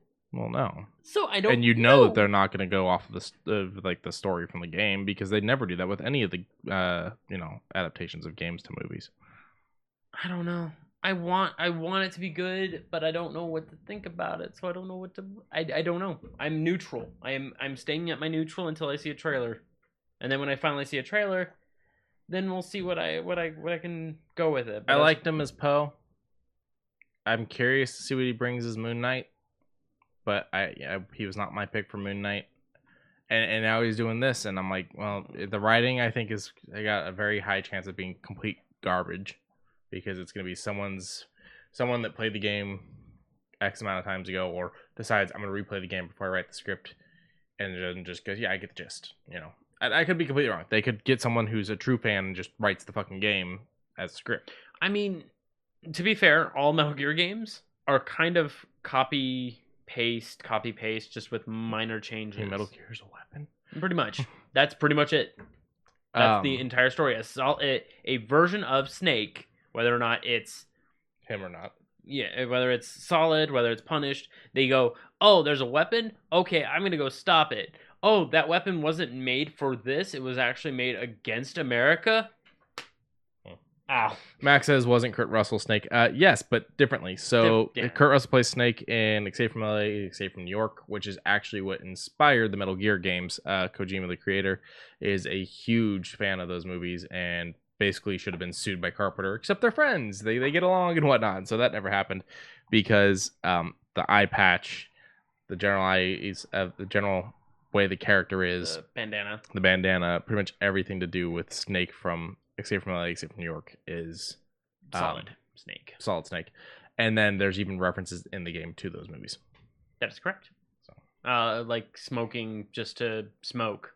It damages you when you smoke, but it's like whatever. Yeah. Just give us a dog. Yeah, D-Dog. Yeah, if you give us D-Dog, I will be happy. But I don't that comes much more. Let's see. When he changed over, that was at the end of Peace Walker. So that would be just before the first game. Yeah, that would be the first one. Yeah, okay. So that would be 3. Yes, Mac. Piskin. You're right. Snake Piskin, which there's a Piskin reference in the game. There is.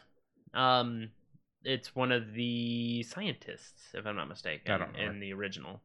But even still, then you got Gray Fox, who is the code name that was brought up to Pliskin, where he's like, no. How much do you want to bet he doesn't smoke in the movie? Because everything's trying to get away from smoking nowadays. If he doesn't smoke, then James Bond doesn't smoke anymore. He hasn't smoked since. Would you call that a positive though? Because Snake smokes because he's a nervous wreck. The smoking was part of the character in the book. And was he a nervous wreck? Did he need it? No, he liked it, and it was all about the taste, and he got specific ones made. There was like a whole thing with it, and then recently they've done this whole thing where they Horowitz wrote a prequel book to Casino Royale. It's using writings of Fleming's, and they kind of gave like why those specific cigarettes are being. It had to do with the girl, of course, because it's Bond. But around, I do believe it was, holy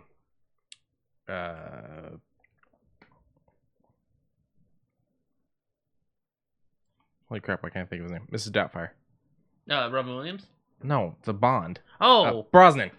Oh. It was around Pierce Brosnan era that he stopped smoking. In fact, there's a point where like he lights someone's cigarette and which one? It's the one where he's fighting the news magnate, where he goes to offer a guy a light, and he's like sitting there. He's like, because like the girl's getting beat up in the room, and he's like, oh, and then he goes to light it for him, and he shows he doesn't have it, and he punches the guy and whatnot. And he's got this whole thing about smoking. Those things are bad for your health, or smoking will kill you, or something like that. Because it was very quippy. Yeah. And then you get to Craig's, and Craig's doesn't smoke at all, and so they got away from the whole smoking. He still drinks like fucking crazy because that's fine. Yeah. Well, yeah, especially when I think it was Casino Royale where he's like, martini, I don't care, just give it to me. No, Casino Royale is the one where he gives the entire description on how to make the drink and creates the Vesper martini. Oh, then where's the one where he's just like, I don't care, just give it to me? I have no idea. Okay. Sock says maybe he vapes, has to get more juice from the movie. That's Metal Gear Solid 5, Phantom Pain, he vapes. There you go. So maybe he'll vape. I mean, although people are turning against vaping now too, so I don't know. I don't think he has to smoke. I was just curious because it's in the image, so I was thinking about it. I was like, I wonder if they will have him smoke or not. No, Disney's got a strict no smoking in the Marvel movies rule. That's why you don't ever see Nick Fury with the cigar, because they don't want to sell smoking to kids. That's pretty good. That's a fair acclamation, even though a lot of people smoke. You know a lot about this above me, but I don't. Okay, so I haven't read the comic, but I did my research. Yeah. So we're getting a new CW. I don't know if it's gonna be Arrowverse, but it has high potential to be Arrowverse. People are starting to like CW has too many superhero things. I'm like, they've actually ended several of them. So what the fuck are you talking about? They've ended. Supergirl's got one more season. Arrow is over. Flash. They have Flash still. They have Legends still. They have Black Lightning still. Where is New Mutants going? I'm just curious because I don't know. Well, I mean, that's Marvel, not DC, but I know. I'm just curious where that's going. I think it's Hulu. Okay. I think they may have actually released it on Hulu. I'm not entirely sure. Okay. I haven't bothered to try and find it yet. So Deadline did a report on this that they're going to be doing Naomi. She had a limited series back in 2019, which was actually written by Brian Michael Bendis and David F. Walker. Art was done by Jamel Campbell. Brian Michael Bendis is the creator of Miles Morales. Oh, right on. Yeah. So they're saying that this is being developed by the New Gods director and co-writer Ava DuVernay, and former writer / co-executive for Arrow, Jill Blankenship. So they're both going to write and executive produce the series, and then they're going to do it through DuVernay's production company. Which is Array Filmworks, in association with Warner Brothers Television, because CW and it being a DC character and whatnot. So they're saying the official logline on this is Naomi follows a teen girl's journey from her small northwestern town to the heights of the multiverse. When a supernatural event shakes her hometown to the core, Naomi sets out to uncover its origins, and what she discovers will challenge everything we believe about our heroes. So this sounds like with the whole multiverse thing that it will probably be connected to Arrow, because they've already done the Crisis on Infinite and all that. She looks very, very, lack of better words, sparkly, like brand new. Like she looks like she is going to be a welcome breath of fresh air for this entire universe. Well, and I like that, she's only had a limited run and she's getting a show, and I'm hoping that means they'll put her in more comics. Yeah. But I'm looking up right now. I want to double check before I say, because I didn't read her comic. I haven't read a lot of DC at all. So I'm wanting to check her. The other thing she's in Young Justice now. Which, by the way, is fully on HBO Max now. Oh, good. I was trying to check her powers, if she had any, because this just looks like she sparkles, and it doesn't really tell us anything. I'm on the wiki. Yeah, let me know if it tells you anything. Origin, Earth, Prime Universe, status, characteristics, gender, universe.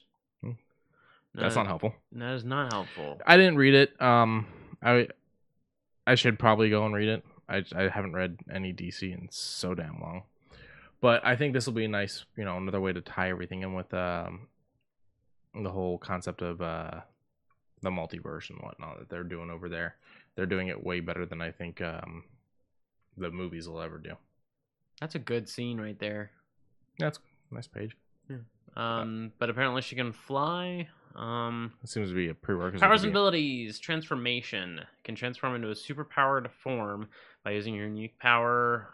While in this super form, she wears a kind of golden armor and gains some superhuman abilities, which includes energy projection, energy enhanced striking, energy blast, flight, superhuman strength, and superhuman durability. Okay, cool. She's kind of like Captain Marvel. Captain Marvel a little bit. Weakness is power instability. Naomi doesn't seem to really understand the upper limits of her power and still lacks to control over her superhuman abilities as well. Too much use of power can burden the body.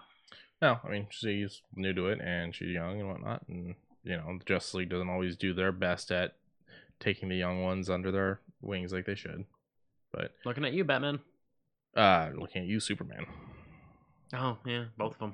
No, Batman at least, like, trains his fucking people. Superman sits there and locks Supergirl in a fucking basement and ignores his clone and basically says, good fucking luck with that. I didn't want you, and I'm not going to take responsibility for you. You were an accident. Pretty much. Go and watch Young Justice, because they really touch on that in Young Justice, where it's like, he's like, hey, like the clone comes up to him, Superboy comes up to him, he's like, I want to talk to you, I have some questions and whatnot about like my powers and training and whatnot. And he just looks at him and goes, Red Tornado will handle that, or Batman will handle that, and just fucking flies off. It just fucking leaves him. And so then Bruce is like, I need to talk to you. So they meet in the diner as Bruce and as Clark, and they sit down to talk about it. And Bruce is trying to talk to him about it, and he gets pissed off and pays for his pie and leaves. And he's like, I'm not talking to you about this. He's a fucking whiny bitch. And then, like I said, with Supergirl, when she shows up, even though she's technically older than him, but she didn't age while stuck in space, she shows up and she's younger and whatnot. And he's like, I want to protect you. And he fucking originally like locks her in a basement or some shit and won't let her use her powers and all that. So when they did the Supergirl show and like, it's like, oh, your cousin wants you to be successful and wants you to do this right and everything. It's like, that is all fiction. Makes him a better person. But originally Superman was a bit of a dick about it. There's also the same guy that in a comic leveled an entire fucking building just because the residents were, lower class criminals and shit like that. I prefer fucking the Injustice one where he fucking lobotomizes Shazam. No, it's Doomsday. He lobotomizes Doomsday. I mean, he might eventually do it to Shazam, but Doomsday is the one I remember. Yeah, in the game he lobotomizes him. Okay. And apparently the game goes alongside with the comic. Well, the game is not of the comics. What it is the comic is like, oh, here's part 1, and then you go and play the game, and then here's the part after the game, and then you go and play the next game. Oh, the comics are like middle fill-ins. Oh, okay. Well, then in the game he lobotomizes him. I know he does it to Doomsday. Holy shit! I think it was Doomsday. Nice. So, my answer for everything: lobotomize. Max saying Ben 10 because of the whole power thing with the what was her power listed? There was something with her power where like changing or something like that. Transformation. Yeah, there you go. Yeah. She gets to choose, unlike Ben, where he's like, I want that. Oh crap, I'm the water one, and it's a desert. They touch on how he manages to. No, yeah, and I think they even touch on the fact that there's more than 10 in there. There's 80. Yeah, something like that. I checked out of that show a while ago, but I did enjoy what I watched. Yeah, it wasn't bad. I'm all for strengthening the CW superhero thing, and people that are pissed off about it. There's 800,000 channels and 60,000 fucking streaming services and counting. Even though Quibbly fucking went out of business, there's still streaming services that are going, well, we can do what they didn't do. And Quibbly was one that did Reno 911, right? Yeah. Oh. Yeah, they failed. Turns out people don't want to only watch on their phone. They want to watch on their phone and on their home devices. What? And they were like, oh shit, we didn't realize, and then went and added in the ability, but it was too late. Stupid. So if Reno 911 is going to get picked up again, it's got to be picked up somewhere else. Yeah. Now, another DC, I believe it's DC. DC? I don't know. Oh, yeah, DC. I wasn't sure what we were talking about. Yeah. Plastic Man. So THR reports that Kat Vasco is going to... she's is the latest writer hired to do the Plastic Man film. Now, from where I understand, they've had multiple scripts for this. They've been trying to get this movie made since like the early 2010s, and it's not happening. He's kind of Mr. Fantastic, kind of not. He's kind of weird. Yeah, I mean, there would need to be some like substance. There would need to be some tick-like substance, where I mean, he's got a good personality. yeah, oh yeah. But what I'm saying is, like, you got to draw us in similar to how the Tick would. Yeah, I mean, he pops up in a couple Justice League episodes. Like, there's one where it's one of the Booster Gold episodes where Booster Gold's feeling so left out and whatnot by everything, and he gets pissed off by the fact that they call Plastic Man in and just tell him to fucking, just watch the front line here, and they bring Plastic Man. And he's like, "You're bringing him in," type it, like pissed off type of thing. Elastigirl, yeah, Elastigirl, yeah, but I think he's technically he wouldn't be first. Well, depending on when he came out, he could be first, but most likely Mr. Fantastic was first because I mean that's Marvel's first family. Yeah, let's find out. I'm pretty sure Mr. Fantastic's first because the comic book companies were scared to do superpowers. So would it be Fantastic Four? Yeah, just Fantastic Four. 1961, so it was Plastic Man first. Okay, Plastic Man's first. Well, I guess that makes sense because DC did this whole run of like they did all these variations of their the original versions of their characters. Like Green Lantern was a wizard originally. It wasn't like a power ring and stuff like that. Neat. Plastic Man sworn enemy of sea turtles. I got a joke to tell you later off chat. Remind me about the sea turtles. Okay. But back to Plastic Man. So yeah, Cat Vasco's gonna do it. Vasco had recently actually done a screenplay for Fox for Lumberjanes. I'm not entirely sure what that is, but I guess they canceled the whole project, and now Disney owns Fox, and so that's probably not going anywhere. Vasco has said that they're going to do their own script from scratch, though. They're not going to try to rewrite the previously drafted one from the mayor's. This says from commission from the mayor's Amanda Adoko. With THR describing the switch up as an attempt to take the project into new direction entirely, as they're going to make Plastic Man Plastic Woman. I don't know if that's going to be the name, but that's the idea. They're gender swapping Plastic Man. That's fine. I mean, it's fine. I just find it an interesting thing since we've never gotten a Plastic Man movie that the first time we're doing it, we're doing a big change. But, as long as the script's good, the script's good. Yeah. I'm kind of curious if it'll tie in with anything since DC's on this whole, we don't want to do a universe, but we keep doing things that are very universe-y. But we don't want you to blame us when, we do something really bad and it fucks up something really good. Stop being mad at us. We're not doing universe. Please stop yelling at us. Here's all these characters that we, have the same actors playing the same roles. But it's not a universe. Please don't be mad at us. Oh, and Jared Leto's Joker is going to show up in Snyder's version of Justice League. But it's not a universe. But it's not. But it's totally not a universe. Okay. Now wait. Is Jared Leto's Morbius going to be featuring in Jared Leto's Joker? You're crossing, I know. again. I know. No, I did that on purpose. I know. So the next thing, I'm not a fan. I'm not a fan either. I watched the first 4 seasons and I didn't even do that. I checked the fuck out. I watched so we're talking Game of Thrones. Game of Thrones. I watched the red wedding scene to see what the big hubbub was, and I went, "This is fucking tame, you pussies." Yeah, fucking Warzone's got better on that shit. I didn't understand. Like, this is such a big deal. And I'm like, it's a big deal when you're attached to the characters. I can see that. But it's what's his face? Who writes the books? He wants to be Tolkien so damn bad that he did the fucking George R.R. Martin. Yes. And so the instant it's like, oh, it's George R.R. Martin. I'm not attached to anything. Everyone's gonna die. I already know it. And if they die, they may not actually be dead. Also. Yeah. Also, I don't trust anything, and I'm not gonna get close to anything. Like, this show would never have any emotional burden on me at all because I don't trust him. It's the Who's line. The points don't matter. Yeah, the points don't matter. But the reason we're talking about it is House of Dragons, the prequel series, dropped some concept art. The dragons look good. They look alright. If this is what they're going to look like, I'm so happy. I'm pretty happy. I mean, you see major changes from concept art to realization, but hopefully whatever team's working on this is not the people that were working on the final season of Game of Thrones, where they just basically phoned it all in and said, fuck it. Yeah, no. I'm hoping they don't, because... And I'm not... Oop, I forgot to mute that. And I'm not talking just the coffee cup, because things like that happen. Oh, well, I mean... I'm talking the episode that was so physically dark people couldn't watch it. Like, could not see it on their televisions, and they had to brighten it up and re-release it. And they're like, that was on purpose. And it's like, what fucking purpose would you possibly have to make the show unwatchable? I know that that a lot of that they winged because Martin wasn't done with the book and still isn't done with the book. But come the fuck on.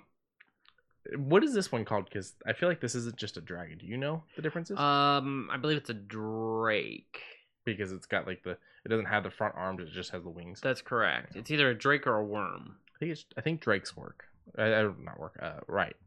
Although that may be Tolkien bleeding in because I think that's what they are in Tolkien. Yeah. And I don't know if he calls them the same thing. I don't know, but even still, they are classified as dragon. Yeah, Sock's got it right. Game of Thrones, where everything is made up and the deaths don't matter. That's right. That's right. And then we'll piss you off at the ending because that's what we do. That's what we do. These look good though. They look good. If they also released what the logo is going to look like, we couldn't get that image up. But it's exactly the same as the other logo. Yeah, and there's no real change. Last but not least, I guess. When I saw what was a part of this, then I got a little bit like, oh hey, this might actually be something. Because this doesn't just have Discovery Channel style things; it's things that Discovery owns. Yeah, but I didn't know they owned a lot of things. Yeah, but I'm gonna take an issue with this possibly. Okay. So, Discovery Plus has been announced. The original logo I saw was very much Disney's gonna sue your pants off, but now we found this logo, which it feels like 90s, Macintosh, early 2000s Macintosh and Windows are gonna sue you. Yeah. But Discovery Plus, it's going to be a $4.99 a month for ads or $6.99 a month without ads. That's not bad. Yeah, I mean it's definitely on the cheaper side of things, especially if you're willing to deal with ads. It'll include Discovery Channel, TLC, Food Network, and HGTV. Verizon customers will receive free access to the service depending on their level of services. We see this with a lot of things. AT&T does it with HBO Max. Verizon's done it with Netflix in the past, and I think Verizon's also the company that says if you're streaming music, we won't charge you. If you're streaming anything else, we do. It's weird. And then T-Mobile does the same. Is it T-Mobile that does that? Okay. Mm-hmm. Or if you're streaming music, and they're even saying if you stream video, if you're not doing like high definition, you get unlimited. It doesn't matter. Just as long as it's in high definition, burning up our servers, go ahead. Yeah. So I literally haven't even touched our data for this entire 6 months. So the company's chairman and CEO, David Zaslav. That's the last name. Zaslav.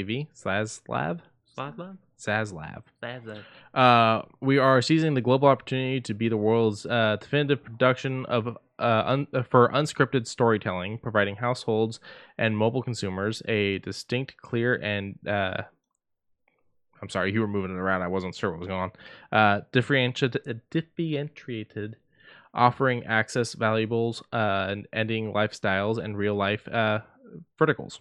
Okay. We believe Discovery Plus is the perfect complement to every streaming portfolio. So they're not saying stop doing your other streaming. They're saying add us because we have what others don't. We are what others aren't. Okay. At launch, the service is going to have around 55,000 hours of programming, with more to be added from the various networks as well as original programming. There will be a new spinoff series called 90 Day. New spinoff series from 90 Day Fiance. I'm wondering what that'll be. 180 Day. 2 weeks. 2 weeks. 2 weeks. As well as a new Kevin Hart series called Route 66, which I'm curious as to when they filmed that, considering everything's closed. There's no launch date announced beyond January. It's all fucking pickup orders. It's him doing Route 66, picking up to-go orders. Jesus. I mean, I'm always down for Guy Fieri style shows. Yeah, the Diners, Drive-Ins, Dives type of thing. But you ready for where I'm worried and my potential gripe? Oh yeah, go ahead and hit me with that. I currently pay for Discovery Channel on my cable, and therefore have a Discovery Channel app on my Roku and Xbox where I get pretty much all the Discovery Channel shows that they have. Oh no. Do I lose that because they're going to Discovery Plus? Now, if I want to watch the shows that I'm already paying a cable membership for to watch, those, do they go to Discovery Plus and now I'd have to pay something else? And then the question then is, how soon do new episodes from Discovery Channel end up on Discovery Plus? Because if they're going straight to Discovery Plus, then I might as well just cancel Discovery Channel. Granted, if I cancel Discovery Channel, I lose like 6 other channels, but not the point. Yeah. Oh no. Because they do have I mean, well, okay, then this kind of opens and closes the same door of how much are you paying for that through your cable service, and if you get rid of it and just get Discovery Plus to get those additional features, would it just equal out just through a little bit of hassle, lack of a better word? Well, yeah, there's that, and then the other question would be, like I said, the new stuff for the channels. Right. Yes, I'm getting the originals here, which I won't get through having the channel. Right. The reality is, it's like, do I want to spend an extra $699 to watch Kevin Hart drive up and down? Because I'm not going to watch the 90 Day Fiance spinoff. No. I've never seen an episode of 90 Day Fiance, and that ain't fucking changing. My mom likes it. Good for her. I know. But I'm just saying that it may not be your cup, but it's still being... I understand that, but that's something they have to realize. It's not going to be everyone's cup. So what else do you have to sell to the other people? Yes, the Kevin Hart thing sounds kind of cool. He's funny. I like Route 66. But it's not necessarily enough. How far does Route 66 go? All the way from Chicago to LA. The song. That's how I did it. That's right. Son of a bitch. I was like... You're like, holy crap. I'm like, no, I just fucking ran Chuck Berry through my head real quick. Damn, that's a pretty long highway. Yeah, and I've only ever been on a small chunk of it because it partially runs past our state and through our bordering states and whatnot. Yeah. So I've been on little sections of it. I would love to one day drive it, and I would love to do it in Guy Fieri's car. Which, by the way, did you know they shipped the car to the location? Guy does not drive it there because it's worth so much and insured for so much. Oh, and people are not allowed to touch it. Oh, no. Yeah. But that's everything. That's everything. We went through it. Yeah, nice night. So like we said, holiday movies this month. I'm going to hit us with a New Year's movie for the first episode of the new year. I'm curious on what they are. You'll find out then. You're going to like one of them. I haven't figured out its partner yet. Oh. And then, yeah, we're getting close to telling you guys Happy New Year. This is very interesting. Yeah. And then that'll be our 2-year anniversary. Close to our 2-year mark. Weird. But as always, make sure you support us with likes, subscribes. The stuff he's pointing at is Humble Bundle Partner and Geek Grind. With Geek Grind Coffee, if you use the discount code JUSTH20, that's 20 numeric, not spelled out, you will get 20% off your order. First order. The Geek Grind's also got plenty of other discounts, so if you want to use our link and use one of their discounts, that's fine. We still get credit for using the link. And Socks thanked us for the podcast and told us to have a great night and enjoy the movies. Thank you, Socks. I really appreciate that. Java, nice day. A bit of a stretch, but I'll take it. Bite me. It's not a stretch. Java. I almost said Java again. Bye, everyone. Bye, everyone.